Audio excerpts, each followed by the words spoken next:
Preto no branco.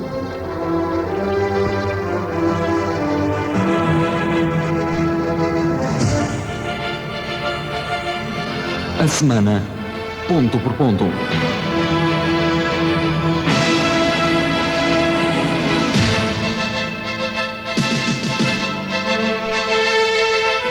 A entrevista, o debate, o confronto de ideias.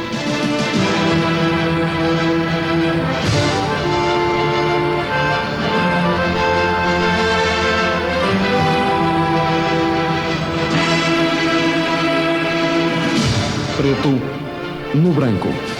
Um programa do Departamento de Informação da Rádio Marginal.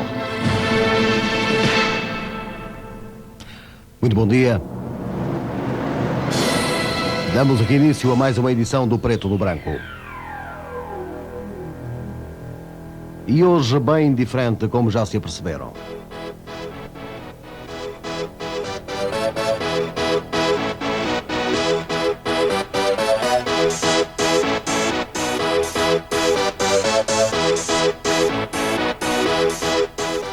Os que estão a ouvir, para quem nos acompanha diariamente, já identificaram esta faixa musical com um espaço bem definido na nossa programação. É o espaço Surf FM. Pois bem, o Preto no Branco é hoje totalmente dedicado ao surf. Vamos então a isto.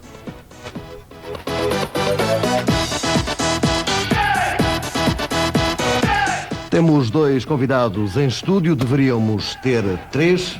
Os que estão é o João Cortês, do Caparica Surfing Club, o João Coutinho, do Surfing Club de Portugal, e o que falta, e esperamos que ele ainda possa chegar, é, ou melhor, era, o Adolfo Ribeiro, do Surf Club de Viana, e ele também, o homem que neste momento dirige os destinos da Federação Portuguesa de Surf.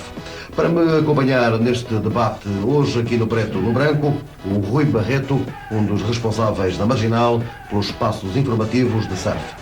Muito rapidamente, vamos para já fazer uma primeira ronda aos nossos dois convidados para conhecer um pouco dos seus clubes. Como e quando nasceu o Caparica Surfing Club? Boa noite, primeiro. Boa noite. Obrigado, ou bom dia, digamos. Obrigado por me terem convidado, primeiro que tudo. E em nome do meu clube agradeço também. Ora bem, o Caparica Surfing Club é um clube que já vem de há bastantes anos e que esteve inativo durante um período largo ainda, e agora nos últimos 2 anos recuperou o fogo e apresenta-se ao trabalho, digamos. Dificuldades iniciais foram grandes para formar o... São sempre grandes, penso eu, em todos os clubes.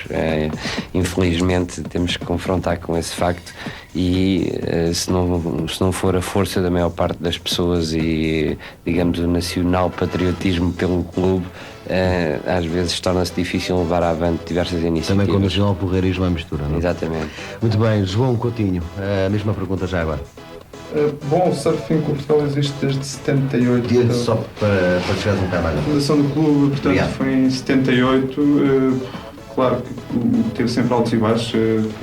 Os apoios nunca foram os melhores, e o surf, digamos, o surf nunca foi um desporto muito bem visto, digamos, em relação a qualquer outro desporto. Neste momento, o Surfing Club Portugal está a tentar acompanhar a evolução do surf em Portugal, realização de campeonatos, estamos a incentivar, portanto, as pessoas a fazerem surf, bodyboard.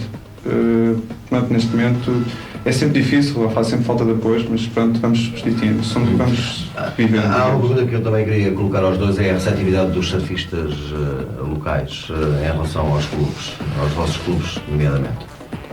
Há uma grande receptividade? O surfista, portanto, é um bocado individualista. Se não tiver condições, digamos, se um clube, por exemplo, não tiver uma sede onde reunir, portanto, o pessoal ligado ao surf, é um bocado difícil. O surfista tem uma relação diferente, encara de uma maneira diferente o desporto que pratica, não é? É mais uma relação homem-natureza. É sempre mais difícil, portanto, associar as pessoas que praticam surf, digamos. É essa a tua opinião? Na Caparica funciona um pouco diferente, digamos que o desenvolvimento que teve nestes últimos anos e a densidade que se tornaram o número de bodyboarders e o número de surfistas nos Qual é a dias. diferença entre o surfista e o bodyboarder? O bodyboarder é aquele que, digamos, anda de barbatanas e tem uma prancha para andar deitado a maior parte das vezes. O surfista tem, por norma, para praticar surf que se pôr em pé. Exato. As pranchas são literalmente diferentes, ambos aproveitam a força do mar, ambos se podem denominar, penso eu, de surfistas, apesar da sensação ser diferente pela palavra de mim como surfista, por exemplo, e de outros bodyboarders. No Há mais entanto, bodyboarders do que surfistas? na Caparica neste momento há. É mais fácil. É mais fácil, qualquer pessoa pode, ao fim de 5 dias, já ter uma grande sensação de apanhar uma onda. Enquanto surf são se calhar 2 anos, 3 anos, depende do esforço de cada um. Muito bem, eu antes de passar aqui às perguntas aqui para o Rui mais específicas, eu tinha aqui uma questão para colocar, que é a seguinte. O surf é ou não é um desporto caro e só ao alcance de pessoas que têm a possibilidade de ter uma carteira mais ou menos bem recheada? Isso digamos que não é muito difícil de responder, penso eu. Hoje em dia as pessoas, digamos, vão diretamente, uma das razões que penso eu que vão diretamente ao bodyboard é através do facto de ser mais barato. O conjunto de uma prancha, de um fato e de uma capa e de portanto, um lixo, portanto, para ligar a prancha ao pé e mais um ou outro acessório é coisa para ir para os 150 contos em média, não é? Eu penso que isto seja um desporto caro, tendo em conta o nível médio do português. Dos portugueses, portanto, é um desporto caro. Eu penso que sim. Por outro lado, tem uma condicionante que é o mar. O mar normalmente, como se sabe, não está muito perto da metrópole ou não está muito perto dos centros populacionais e a deslocação, Também se gasta dinheiro em deslocação. a alimentação, por vezes depois o surfista tem como principal vontade é conhecer outras ondas e a deslocação e torna-se um desporto na Aquilo realidade que deveria caro. à partida ser um desporto que joga com a natureza e que pronto está aqui ao alcance e que não se gasta dinheiro, ao fim e ao cabo vai-se gastar dinheiro.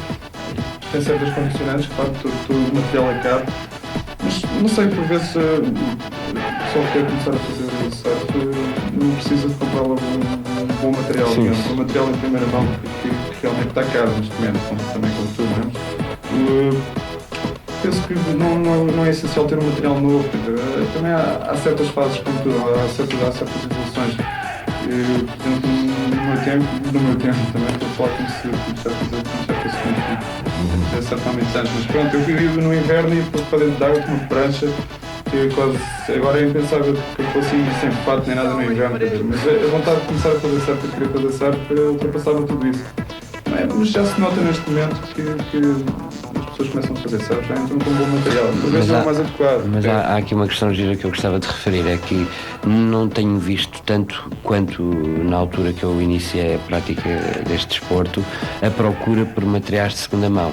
É giro, o desporto é caro, há na realidade dificuldades de arranjar material, mas as pessoas para iniciar não compreendem que a sua melhor chance É como quando tirar a carta e ir comprar um carro em segunda mão, ainda comprar um carro novo, se não vai bater com ele. Aliás, havia aqui uma história gira, ainda bem, vou pôr aqui o Rui a falar, o Rui Barreto, que é ele que vai essencialmente falar aqui deste preto no branco. Ele contava-me aqui há umas horas atrás, antes de andarmos para a cabine e quando estivemos a delinear mais ou menos este programa, que quando ele se iniciou no surf, ele sonhou com uma prancha e comprou todo o material em segunda mão. E teve que juntar dinheiro para isso, não foi, Rui? Exato. E agora parece que agora assim, os paizinhos chegam ali com os seus meninos e abrem e compram logo tudo em primeira mão. Ao fim e ao Acho cabo, que a ideia no fundo não era só minha, era de todo um tipo de pessoal que começou a fazer surf há cerca de 8, 10 anos, em que se dava muito valor à prancha ou à possibilidade de ter uma prancha, que uma coisa é uma pessoa pensar em ter e outra coisa é uma pessoa ter. E o que se passava na altura é que uma pessoa vivia mais das ideias e do prazer em poder ter e não em ter realmente.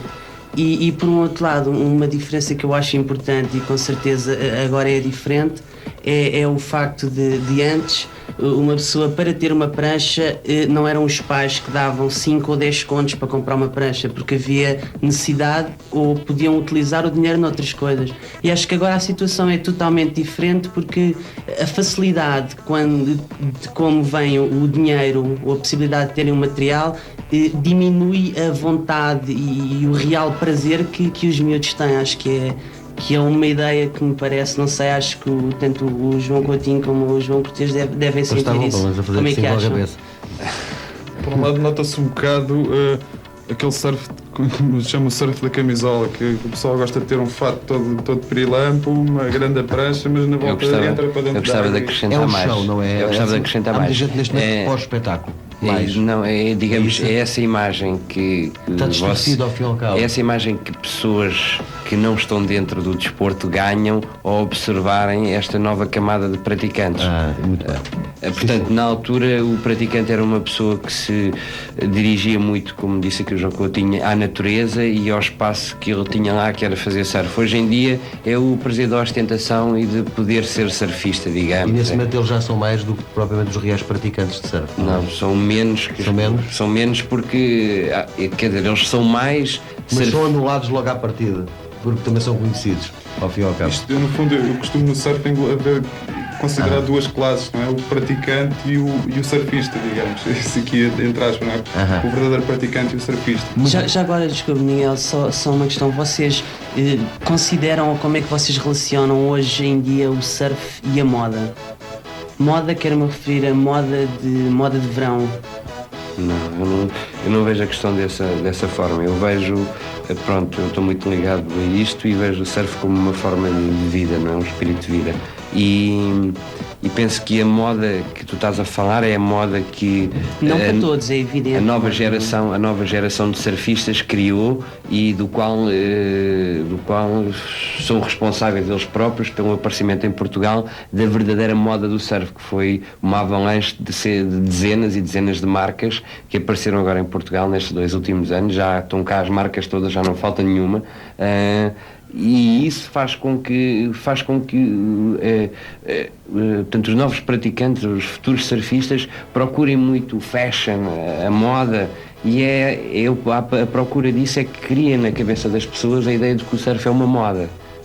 O surf já é tão antigo quanto muitas pessoas não imaginam. Portanto, em Portugal já vem de, se calhar há 20 e tantos anos, e o espírito sempre foi a natureza, o mar, aproveitamento da onda e não a moda, se as pessoas pensam ou não que eu sou surfista ou deixo de ser. Exato. De qualquer modo, parece que ainda há muita gente que pode pensar assim. Que eu penso que cada vez vai haver mais. Já agora, para seguirmos com a conversa, ao que parece muita gente pode pensar assim, e há um fenómeno também que julgo que no surf está relacionado com muita gente, que é o localismo. Para as pessoas que nos estão a ouvir e que não estão ligados ao surf e a certos termos, gostava que nos dessem numa ideia simples em que consiste o localismo. O que é localismo? O localismo acho que é um fenómeno que não se dá só no surf, digamos. Há um grupo de pessoas conhecidas, há uma zona onde existem praticantes que moram, digamos, numa zona que fazem surf no mesmo sítio, na mesma praia. Portanto, é natural que estejam mais bem relacionados uns com os outros, e qualquer elemento estranho, não estou a dizer que se tornem, portanto, não é o aspecto agressivo, mas, portanto, há sempre uma certa dificuldade em elementos desconhecidos, portanto, praticarem surf. Isso próprio se verifica numa reunião de amigos, numa simples conversa. Se aparece alguém estranho, tem uma certa dificuldade em estabelecer-se no grupo. Há dificuldade de integração, nos surfistas? Portanto, mas porquê? Digamos que eu penso que isso não tem uma razão muito específica, mas que é própria de todas as modalidades, digamos. Penso que se pode até chamar como uma praxe, se é que se pode utilizar esse termo. As pessoas, para atingirem determinado nível, passam na sua carreira. Eu próprio já fui aprendiz, como muitos deles são, e a gente aprende a fazer surf ultrapassando todos esses obstáculos. Mas a questão que eu coloco, e desculpem algumas incorreções da minha parte em relação a isto, e este programa essencialmente é dirigido a muita gente que nos está a ouvir e que não está familiarizada com as questões do surf, é o seguinte. Portanto, vamos aqui dar um exemplo aqui em Carcavelos. estão lá as pessoas que habitualmente fazem surf em Carcavelos. E se houver um surfista, e que não é aprendiz, é mesmo um surfista, que vem, sei lá, de Peniche e que as pessoas de Carcavelos não o conhecem, ele é mal recebido por ir praticar surf aqui em Carcavelos? Não. É isso? Não é aí que eu queria chegar. Não era? Eu quero pôr a questão de outra maneira. Por exemplo, verifica-se neste momento um grande aumento de volume de praticantes e chega-se ao ponto de estar, digamos, numa determinada zona, os surfistas habituais, e porventura chegam meia dúzia de surfistas que são iniciantes à prática do desporto, e a sua falta de entendimento das leis dentro da água e da norma de funcionamento, digamos, para se conseguirem estar todos dentro da água e a fazerem todas as mesmas ondas, digamos, por vezes o não cumprimento disso faz criar nos surfistas locais o sentimento de localismo, que não é bem localismo, é a tentativa de mostrar aos iniciantes à prática que há regras a cumprir, porque senão há acidentes, há maus tratos, as pessoas maltratam-se, e então aparece aí uma forma de localismo que eu penso que seja incorretamente denominada. Mas deixa-me perguntar-lhe uma coisa, mas o mar é tão grande, não há ondas para todos? Infelizmente as praias normalmente há tendência. É incrível não haver ondas para toda a gente. É que, digamos, há sempre tendência para as pessoas se concentrarem onde há mais surfistas, já por aquele aspecto que nós falámos há pouco, digamos, da moda, porque é normal as pessoas juntarem-se ali, tal como pelo facto das próprias ondas, que têm às vezes condições próprias para rebentarem em sítios específicos e que não há mesmo hipótese para os surfistas se espalharem. Eu penso que deriva sempre da grande explosão que houve, portanto, o grande aumento do número de praticantes que neste momento existe. Não é? E já agora quando está em Portugal? Não há nenhuma estatística feita. Não há possibilidade de contabilizar uma ideia. Há uma hipótese de mandarmos um número, mas nunca foi nenhuma estatística. Aproximadamente. Mas eu penso que é capaz de ir na ordem dos 3 milhares. Sim, eu apontava mais entre 2, 3 mil, apontava por esse número. Mas, portanto, esse número é essa explosão que houve neste momento. Parecendo que não, nós temos muito mar, mas não há. Os sítios onde há as melhores ondas, talvez, não sejam assim, onde haja boas ondas, não sejam assim tão grandes esses Quais são sítios, os sítios já agora? É possível dizer os sítios melhores para o surf? Eu gostava de intervir. Eu penso que eu vivo num sítio que é conhecido e é característico pelas suas ondas inconstantes, que é a Costa da Caparica, que é bom. E eu considero como um fator bom e essencial para a aprendizagem. E depois há que deslocar, depois de uma aprendizagem corretamente feita, para sítios onde seja mais constante, isto é, com fundos de rocha ou em que haja fundos de areia, mas que a ondulação seja maior. Portanto, a procura de zonas com más ondas não é impróprio para o início da prática do surf. Aliás, é um conselho que eu gostava de deixar aqui, por favor, surfistas e bodyboarders, espalhem-se pelas praias. Há muitas praias para todos, e há dias que não se justifica estarem 50 pessoas numa praia, quando ao lado há 200 ou 500 ou 1000 metros de praia com as mesmas condições, como acontece na Costa da Caparica, por exemplo. Aqui penso que na situação do João Coutinho é diferente, porque são praias onde as ondas já são mais constantes nos sítios, mas há zonas em que não se justifica as pessoas aglomerarem-se na realidade tanto. Quais são os sítios específicos assim de surf aqui na linha? Existe Carcavelos? Portanto, Carcavelos é um sítio onde rebenta. Portanto, tem vários digamos, picos. Em São Pedro já não é tanto assim, não é? Digamos, temos 2 ou 3 sítios onde se pode fazer surf. É mais difícil, mas, por exemplo, além de Carcavelos temos o Guincho, por exemplo, onde é um sítio onde rebenta também bastante bem, onde há grandes hipóteses de até ter fundos de areia para o pessoal começar a praticar estas atividades. Depois Peniche? Peniche, Ericeira. Ericeira, eu pessoalmente considero o Havaí português. Sim? Que não é muito bom para iniciar a prática, digamos. E é perigoso? É perigoso fazer surf? Não, é necessário ter mais conhecimento do mar e ter mais experiência. Eu penso que é preciso na Ericeira é fundamental saber nadar. É que é óbvio. Que há muitos surfistas e muitos bodyboarders que não sabem, não sabem nadar, mas que não dão mais que 10 ou 20 metros de braçadas. Isto é verdade.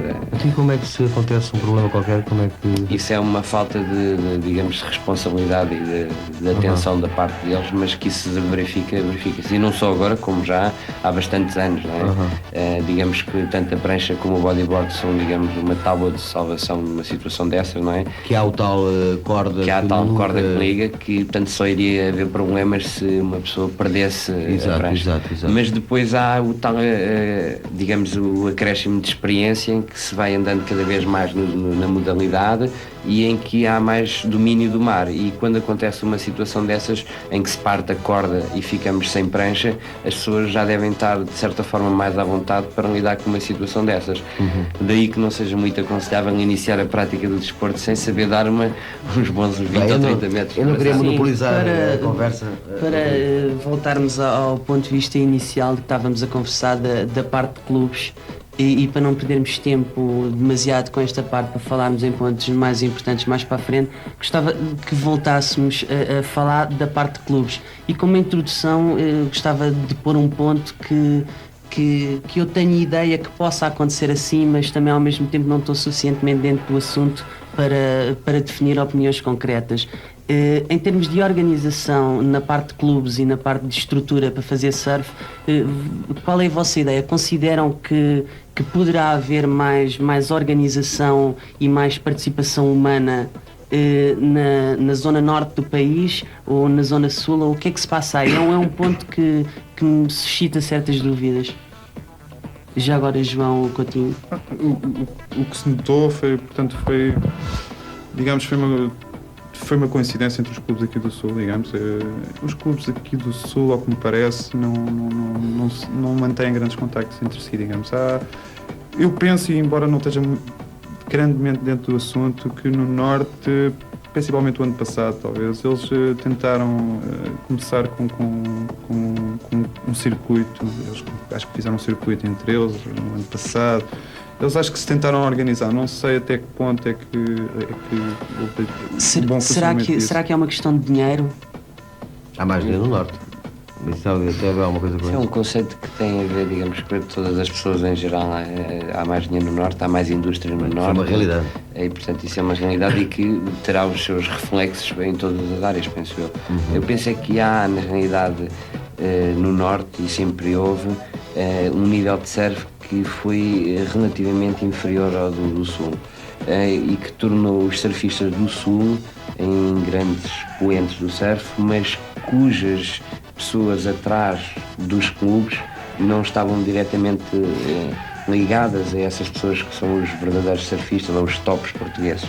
No Norte há um entrosamento maior entre as pessoas do clube e os praticantes da praia, o que faz com que haja uma união muito maior, e isso, como é lógico, torna todas as iniciativas mais coesas e mais com maior força. Sim. E daí que a maior parte das pessoas diga que no Norte há mais organização, há mais poder, digamos. Cá em baixo também há, mas nunca houve muita vontade de todas as partes em realizar as coisas, e isso é visível pelos últimos 3 anos da Federação Portuguesa de Surf. Estamos a falar da Federação Portuguesa de Surf e eu de imediato colocava esta questão. A imagem atual da Federação Portuguesa de Surf, confesso que eu tenho, pelas notas que recolhi e ao que me chega, dizem que é má, que não existe, ou se existe essa imagem é negativa. É verdade isto? Eu penso que nos primeiros 3 meses de atividade da Federação não se está a notar. Bom, em termos práticos, não estamos a sentir, até este momento talvez a Federação ainda não tenha conseguido mais para fazer mudar alguma coisa, mas não estamos a sentir grandes efeitos na evolução, digamos. Sei que há ideias, portanto, para tentar formar monitores, para abrir escolas, portanto, ao longo da costa, portanto, para tentar ajudar quem quer iniciar a atividade do surf. Neste momento já sabemos que há um circuito nacional um bocado à parte, digamos, está a ser organizado um bocado à parte com o aval da Federação. Neste momento é a única coisa que já está em prática, de resto...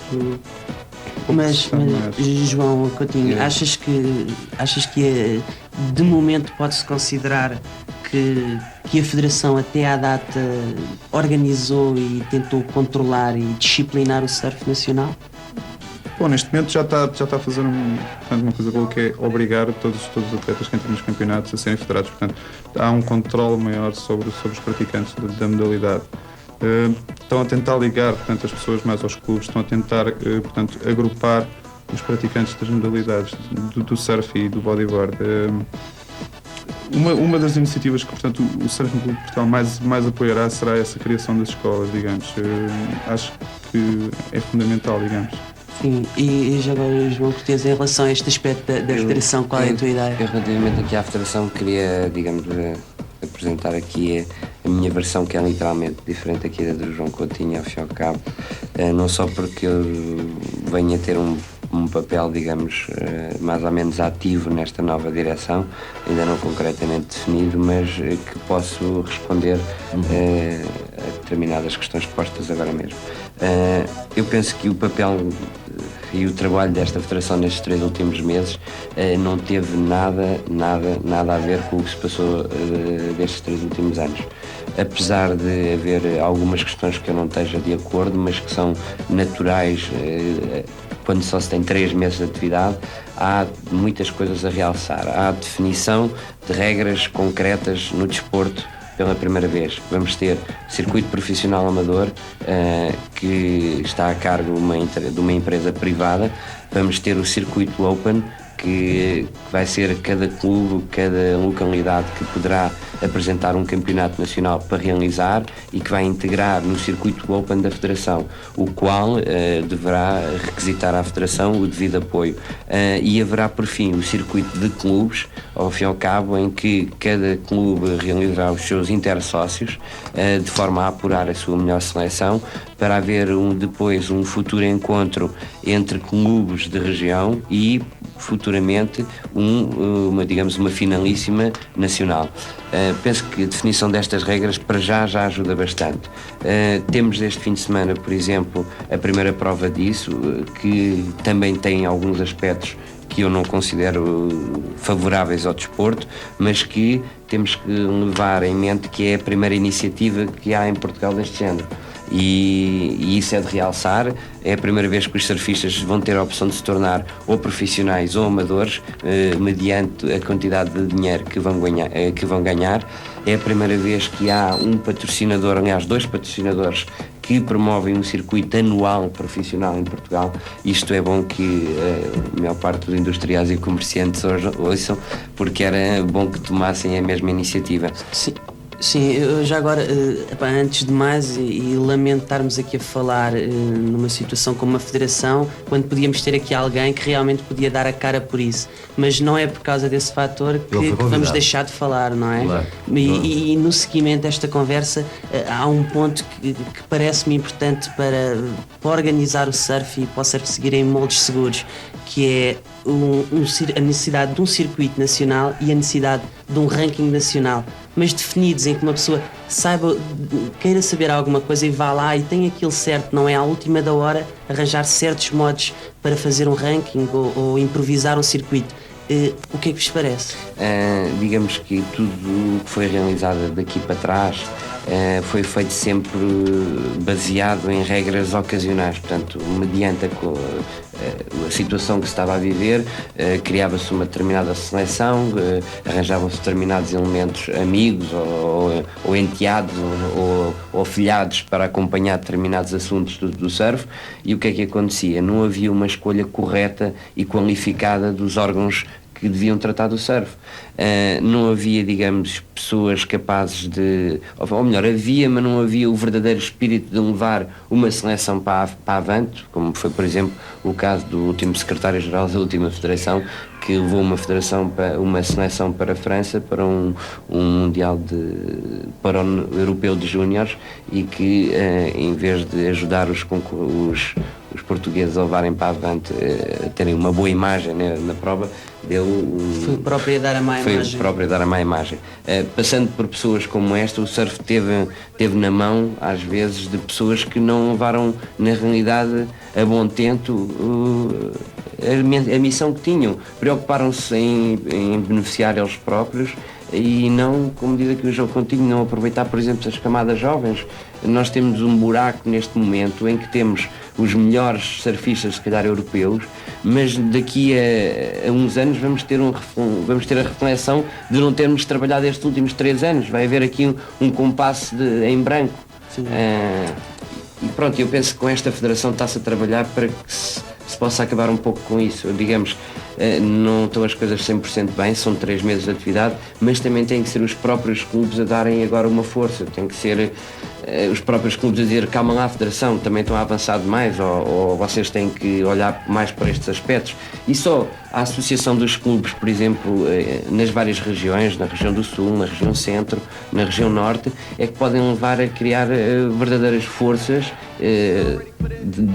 tanto no país, e a dar uma força conjunta do nosso surf, porque, por exemplo, há zonas em Portugal em que não há clubes formados e em que a Federação tem que fazer qualquer coisa por isso. É uma das partes que eu não sei bem ainda qual o projeto real nesse campo, mas há que haver uma intervenção direta para que se possa trabalhar com todos os clubes mais ou menos ao mesmo nível. Só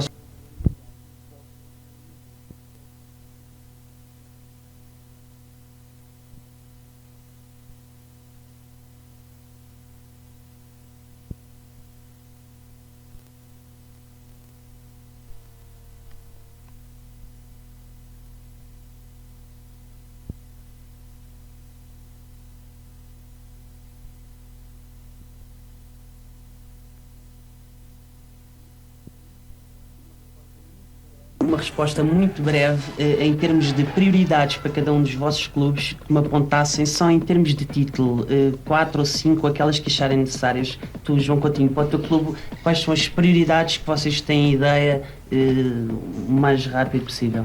Bom, primeiro apostar nas camadas mais jovens sempre e, portanto, nunca pensar nos surfistas, nos prós, digamos. Quer dizer, pensar, claro, nós temos que, eles no fundo irão fazer parte da representação do clube, mas tentar sempre levar todos os atletas das outras categorias. Segundo lugar, sempre apoiar a Federação neste momento. Sempre que alguém tenha um projeto novo, nós temos que apoiar e, pelos vistos, se houver uma ajuda dos clubes e isto irá ficar organizado, é preciso trabalhar um bocado e unir-nos um bocado. Portanto, vamos tentar entrar no Campeonato Nacional deste ano. E federar o maior número de atletas também? Exato, neste momento temos agendadas 3 provas intersócios, que é para ver se, portanto, e ao mesmo tempo tentar meter algumas provas interclubes e guardar espaço, claro, para as provas do Nacional. Portanto, em primeiro ponto, promover e ajudar os jovens a desenvolver o surf, promover e desenvolver o surf daqueles que já fazem surf e desenvolver a competição interna e em termos externos. Exato, esse é o nosso ponto principal, será mais ajudar a evolução dos surfistas, portanto, tentar apoiar as camadas mais jovens sempre. Sim, e tu, João? Eu penso que os nossos objetivos para este ano 92 são basicamente os mesmos. Diríamos que separaria por assuntos a parte dos atletas, a parte do próprio clube e a parte dos apoios ao clube.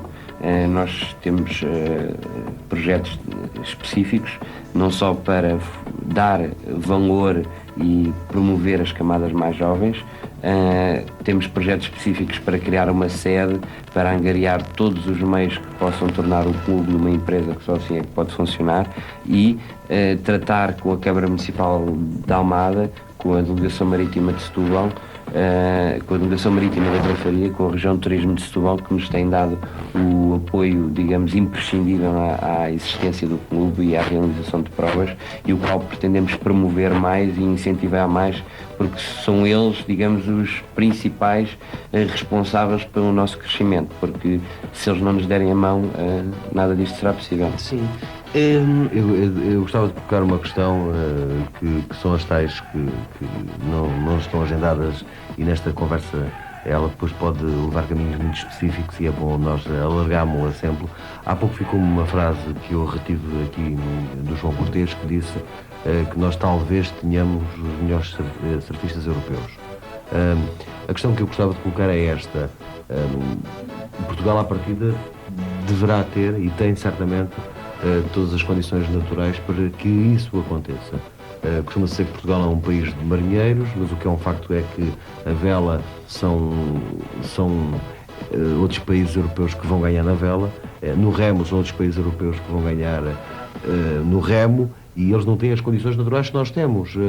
Será que este fenómeno também atinge o surf? Eu penso que sim, é giro como nós, pelos surfistas... Desprezamos as coisas ao fim e ao cabo que as temos, não é? Nós tivemos, penso que foi o ano passado exatamente, uma prova internacional em Portugal que reuniu cá 90% talvez dos melhores surfistas mundiais e que consideraram Portugal um país de eleição. A segunda melhor prova, suponho. A segunda melhor prova do mundo. Portanto, isto leva-nos a crer que há na realidade uma falta de tratamento deste desporto pelas entidades competentes e que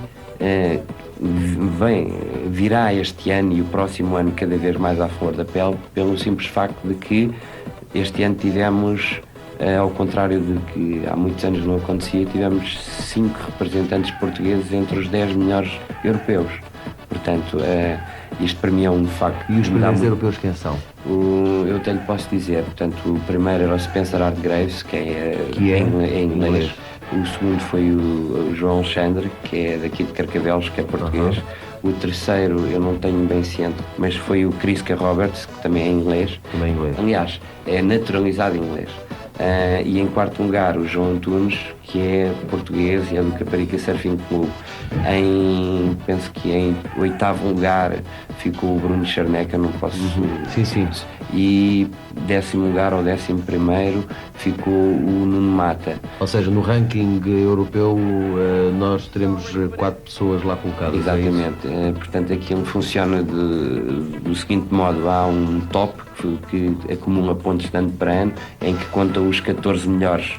E nós já temos 5 pessoas nesses 14 melhores. Coisa que não aconteceu o ano passado. Já agora assim muito rapidamente explique-me como é que é atribuída as pontuações.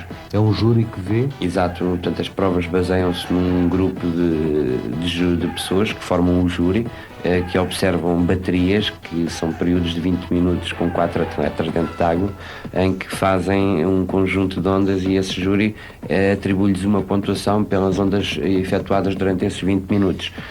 Passam sempre à frente 50% dos atletas em prova, portanto passaram 2 atletas, perderam 2 e fazem-se tantas baterias quantas necessárias para o número de atletas inscritos na prova.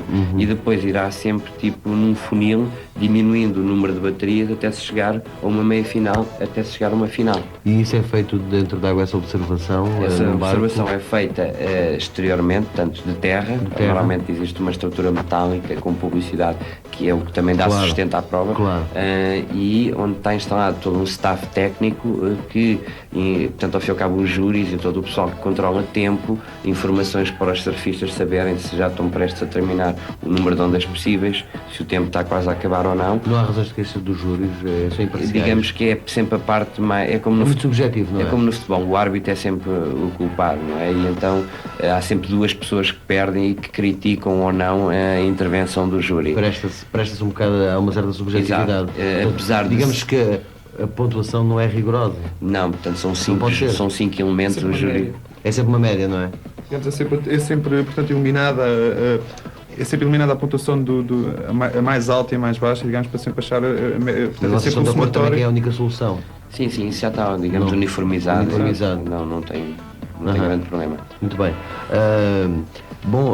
Eu passava aqui à frente, mas eu já agora, ainda em relação ao ranking, eu tinha esta pergunta quase para fechar, mas de qualquer maneira eu posso colocar já, que é também uma pergunta que muita gente faz que não está nestes meandros do surf. O surfista profissional ganha dinheiro? Diga. Ganha bem, vamos lá ver uma coisa, eu quando coloco esta questão, excluindo o futebol e esses desportos, enfim, que são os coletivos, e vou especificamente para um desporto individual, eu próprio pratico ténis, por exemplo, no ténis ganha-se bastante dinheiro. No surf também se ganha bastante dinheiro. O surf, profissional. Nacional. seja bom. O nosso Nuno Marques ganha bastante dinheiro. Sim, E podemos começar ele a é o colocar número 100 e tal do ranking mundial. Sim, Sei lá, podemos começar a um colocar um surfista português que esteja no ranking mundial entre os, sei lá, os 20 primeiros, não sei se há algum português no ranking mundial, mas ganha dinheiro. Podíamos começar a colocar essa ideia pelos surfistas profissionais, portanto, estrangeiros, não é? E depois voltando aos portugueses, o que é que acham? Sim. Bom, quem está competindo no circuito mundial portanto, os top 16 eu penso que já portanto, são mesmo profissionais, não é? Já fazem fila daquilo e têm patrocínios exclusivos que são pagos, ganham além dos prize money, mas portanto em Portugal o surf é um amador, é um desporto amador, mas tal como o handball, digamos, ou como o basquete que se diz amador, não é? Eu penso que há certos campeonatos com melhores prémios, que embora não se trate de uma competição amadora, mas há realmente prémios em dinheiro, digamos, e mesmo os atletas que correm no europeu, os primeiros, penso que o ano passado mais, digamos, os primeiros classificados, de certeza que ganharam e ganharam dinheiro, digamos, não sei se até que ponto é que terá sido muito. Eu tive diretamente envolvido também nisso, porque concorri a algumas provas do circuito europeu também, por gosto pessoal, e é uma ilusão que as pessoas têm, é que o surfista português vive, ou possa haver alguns surfistas que vivam do surf. Eu, por conhecimento próprio que tenho, se arranjarmos meia dúzia que vivem do surf, talvez seja muito, mas atenção, viver do surf depende muito daquilo que o surfista pensa do surf, e para a maior parte destes surfistas que estamos a falar, o que conta é na realidade o espírito de vida e, neste caso, fazer surf. E se puder um surfista, na realidade, acordar de manhã, fazer ginástica e fazer 2 ou 3 vezes surf por dia, ter dinheiro para se alimentar, viajar para onde quer e portanto, poder concorrer a todas as provas anuais que tem previstas, isto, digamos, que chama viver do surf. Agora, não há cá ninguém que compre carros com dinheiro do surf, ou que compre apartamentos, ou... Atenção. É uma realidade completamente diferente. Os surfistas profissionais mundiais, a questão é outra. Este ano as coisas mudaram, até por coincidência, passou a haver um top de 44 que estão sempre presentes na maior parte das provas mais importantes. É um esquema que, digamos, é um número específico, e em que, digamos, essas 44 pessoas melhores mundiais, há 16 que vivem, digamos, bem. Algum português meio metido? Não.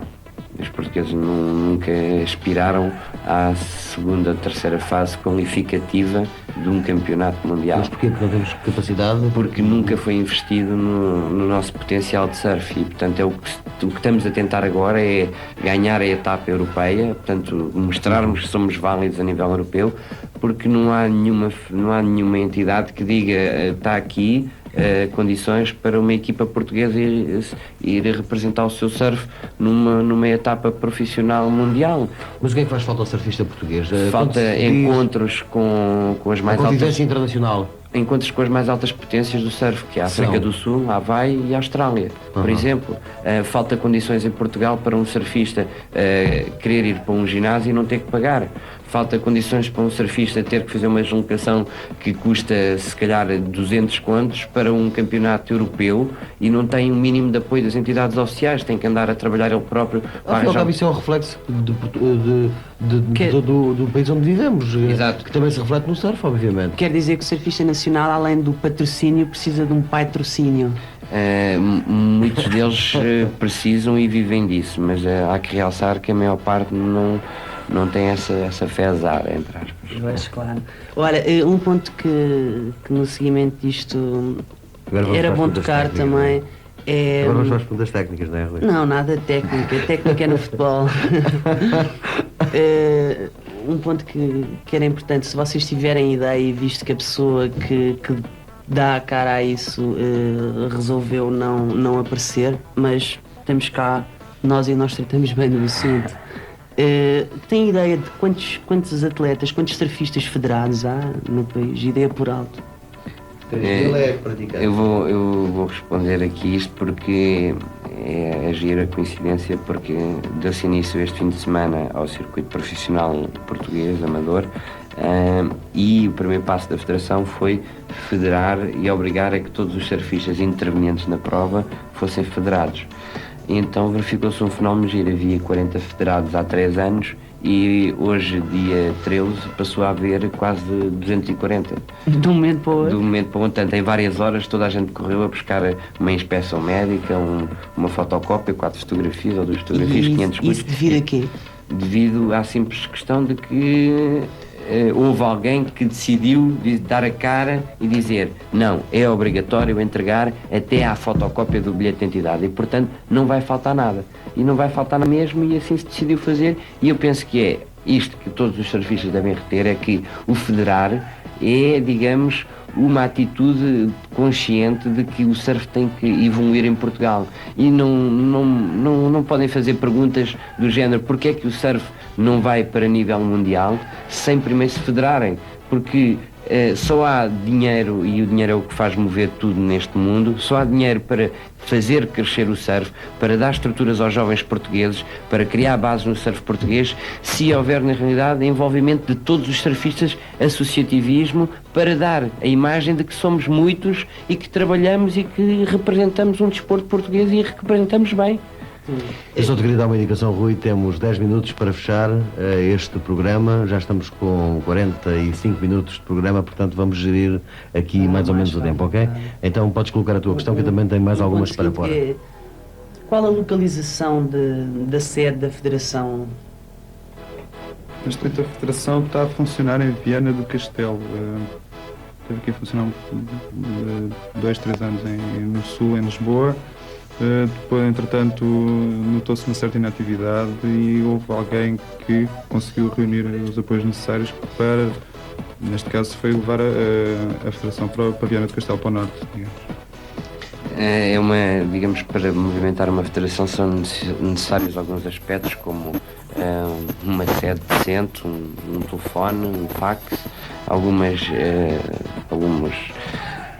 elementos essenciais, elementos bases, e que em Viana do Castelo, através da vontade da Câmara Municipal de Viana do Castelo e de algumas pessoas influentes, e pelo facto de ser uma cidade mais pequena do que a nossa Lisboa, o surf consegue ter mais destaque e conseguiram, junto das autoridades, das entidades, mostrar o valor que é o surf e o bom turisticamente e o bom desportivamente que pode trazer para o Conselho, para o distrito. Como o hockey em Barcelos, por exemplo. É o mesmo exemplo. Eles viram a questão do surf como uma questão muito importante ao nível de turismo, tanto mais que este ano vai-se realizar um qualifying do ISP, do Circuito Mundial, em Viana do Castelo. Isto só mostra para uma direção do Clube Viana do Castelo que tem 1 ano, 2 anos de trabalho, conseguir levar uma federação para a sua cidade e conseguir pôr lá o segundo campeonato, digamos, da ASP mais importante já e realizado em Portugal, em Viana do Castelo, é um passo que só pode ser dado se houver realmente apoio da Câmara Municipal e das entidades locais e envolvimento de todos os surfistas. É um facto que em Viana, desde o mais novo principiante até passando pelos mais antigos praticantes, todos entram nas provas dos intersócios. E além da sede em Viana, haverá ou poderá haver alguns outros núcleos relacionados com a Federação distribuídos pelo país? Olha, para não se correr o risco de uma centralização? Eu represento o Caparica Surfing Club e digamos que estou em diálogo aberto com a Federação neste momento para me tentar me tornar um legado da Federação na zona sul do país. Penso que é preeminente esta questão porque, sei lá, há mais facilidade de contacto de elementos regionais com elementos da sua região, né? Portanto, digamos que não há necessidade para tratar de determinados aspectos haver a burocracia de manda-me o documento para Viana do Castelo ou telefona-me para Viana do Castelo. Por outro lado, há que descentralizar um pouco as questões, até porque eles têm uma visão do surf e nós cá em baixo, não só porque já batalhámos muitos aspectos que lá em cima agora estão a começar a aparecer, já passámos por muita coisa cá em baixo que lá em cima só agora está a começar a aparecer, há que dar atenção ao Sul de uma maneira própria e que esteja normalmente ligada pelos canais normais, mas que haja um entrosamento de ideias para que essa federação seja um órgão que represente todas as partes do país. Para que as coisas evoluam, não é? Muito bem, eu vou colocar aqui uma última questão que está diretamente relacionada com o surf e é bem atual. E é uma questão bem atual e que tem levantado uma enorme, eu diria uma grande polémica, e é que diz respeito ao Mundial de Júniores, ou Mundial de Amadores, eu não sei o que é que estará correto aqui, a realizar de 11 a 15 de julho em Bali, na Indonésia. Sabendo-se, como se sabe, neste momento o que se passa em Timor-Leste e as relações entre Portugal e a Indonésia, onde não há qualquer tipo de relações diplomáticas, sublinhe-se, sabendo-se, como se sabe, dizia eu, que os portugueses, inclusivamente, estão proibidos de entrar em território indonésio, como é que é possível ter surgido um convite para surfistas portugueses terem recebido esse mesmo convite para estarem nos Mundiais da Indonésia? A Federação vai dar autorização a uma participação de surfistas portugueses na Indonésia? João? Eu penso que é uma questão que está completamente... Não há hipótese. Eu nem sei propriamente, eu não estou muito dentro do assunto, mas eu nem sei porque é que foi posta uma questão desse âmbito, se ao nível diplomático nós não conseguimos resolver as coisas, quanto mais ao nível de alguns portugueses irem passear para as ondas de Bali.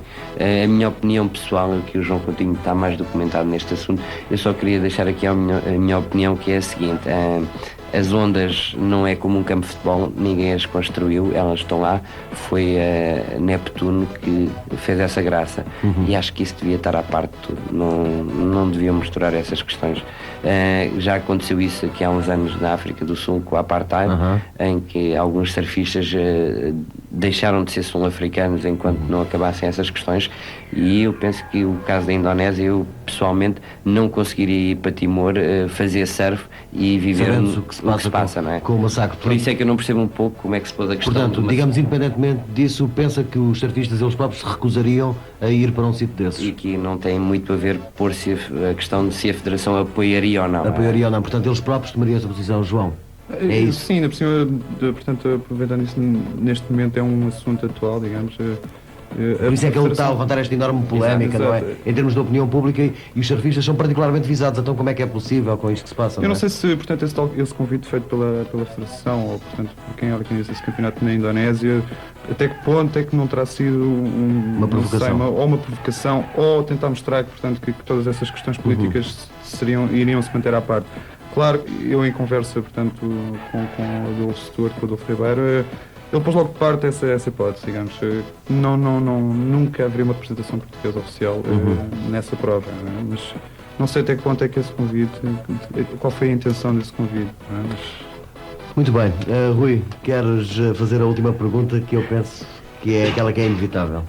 Sim, eu acho que, e rapidamente, em jeito de ponto final, eu gostava que me dissessem quais, em vossa opinião, as perspectivas de futuro para o surf nacional.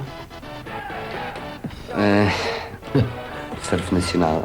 Olha, eu hoje fiquei, digamos, de certa forma entusiasmado com o início do circuito profissional português, que está a ser promovido e, digamos, que está a ser feito pela empresa Adrenalina, que tem na sua base o Henrique Paulo Simão, o Zé Calheiros e o Pedro Mel. Isto, digamos, é um bom passo para o futuro do surf português. Espero que eles trabalhem na realidade para o surf português e não para interesses de patrocinadores e para outros interesses. Isto para mim já era um bom passo para o surf português. Muito bem. Claro que os patrocinadores é sempre um ponto importante, não é? Esse trabalho que tem que ser realizado com os patrocinadores é importante, mas eu só espero que, portanto, a Federação não se faça só preocupar com a parte profissional do surf, digamos. Eu neste momento estou mais preocupado com a organização, portanto, interna, a organização local dos clubes, os apoios aos clubes, para então construirmos um cenário do surf mais consistente, digamos. Isso é o que me preocupa mais neste momento, é a Federação não apoiar, portanto, os clubes. Eu Sim, só sim. gostaria de pedir aqui uma palavrinha, portanto, tendo em conta que estes momentos são escassos e que espero que daqui Aqui para na a frente- Marginal, pelo menos, não. Aqui na Marginal não, Aqui, pelo mas menos, na Marginal, não. na grande maioria dos meios de comunicação portugueses verifica-se isso. E queria agradecer à Rádio Marginal por me ter convidado aqui e ao meu clube e diretamente a todos aqueles que trabalharam durante esta última semana para que pudesse ser realizado esta primeira etapa do circuito profissional, que contou com o apoio do Caparica Surfing Club. Muita gente se dedicou e se vai dedicar durante este fim de semana. Espero que gostem e que Eu acho que uma apareçam. grande parte da responsabilidade é aqui do Rui e do seu irmão em relação ao espaço Surf FM na Marginal, e já, ao fim e ao cabo, isto já não foi um convite, já é a nossa obrigação também, porque já criámos um auditório que está diretamente ligado e que, quando sintoniza a Marginal, já sabe que vai encontrar as diversas informações para os surfistas. Muito bem, eu queria agradecer ao João Cortês do Caparica Surfing Club, ao João Coutinho do Surfing Clube de Portugal, ao Rui, não lhe agradeço porque ele é da casa, não é assim, Rui? É evidente, eu também gostava de agradecer a vocês dois pela vossa presença e gostava que de futuro houvesse alguém que pudesse dar cara à Federação. De qualquer modo, desejo ao Adolfo e ao elenco federativo a maior sorte, que olhem o surf pelo surf, levem as coisas para a frente e quando quiserem que apareçam, que aqui tem a porta aberta. Muito obrigado então, bom dia. Boa noite. Bom dia. Bom dia.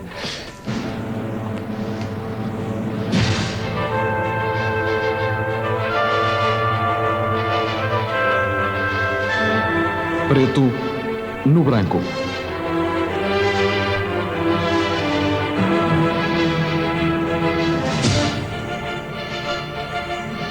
A semana, ponto por ponto.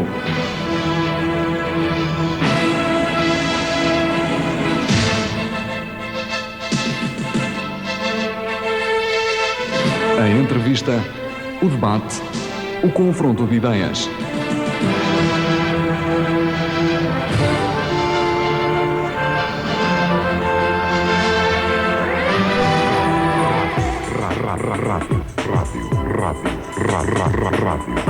Rádio Marginal.